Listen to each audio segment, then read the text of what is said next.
So hello guys, তো গতকাল আমরা যাই ঠাকুর আনতে। আমাদের মাঠে প্রতি বছরই পুজো হয়, বসন্তী পুজো।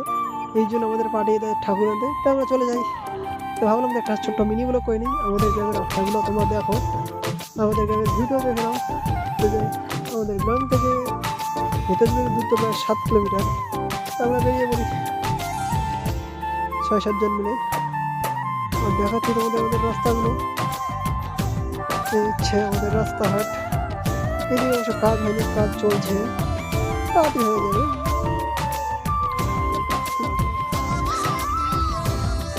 তো দেখতে দেখতে চলে যাই আমরা সুন্দরী মোড়। এটা হচ্ছে সুন্দরী মোড়। আর এদিকে তো আমার কাটা হয়ে গেছে। দেখো এদিকে হচ্ছে গড়, আমাদের গড়ের মাঝখানে রাস্তা। তো আমরা চলে আসলাম জোড়ামে, এখন সুন্দরী মোড় থেকে জোড়ামে। এই হচ্ছে আমাদের হাই রোড। এই হাই রোডে পৌঁছে গেছি। তারপর চলে আসলাম আমাদের আদাবাড়ি ঘাট, আমাদের রাস্তার ধারে নদী। এবার এখানে কিছু পাম্প দিয়েছে, যেহেতু এখানে টার্নিং, এখানে অ্যাক্সিডেন্টের সম্ভাবনা খুব বেশি, এই জন্য এখানে পাম্প দিয়ে দিয়েছে। এরপরে আমাদের নেতাজি বাজার, অবশ্য বেশিক্ষণ লাগবে না।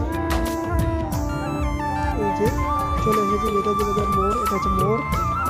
আর এখানে পুলিশ, যেহেতু ভোট সামনে, এই জন্য পুলিশ এখানে চেকিং করছিল। এই আমরা বাজারে রয়ে গেছি, এখানেই আমাদের ঠাকুর আছে। তো যাই হোক, আমরা চলে আসলাম। এই যে এখানে ঠাকুর, এখানে গাড়িটাকে ঘোরানো হবে। দেখতে পাচ্ছি এই যে এটা মাঠ, এখানে অবশ্য হাট বসে নেতাজি বাজারের। আর এই যে ঠাকুরগুলো আমাদের এখানকার মধ্যে বড় ঠাকুরটা, আমাদের বড় প্রতিমাটা অনেকগুলো ছিল। এই যে, তো যাই হোক আমরা তুলে নিই। রাত হয়ে যায় প্রায় 8:30।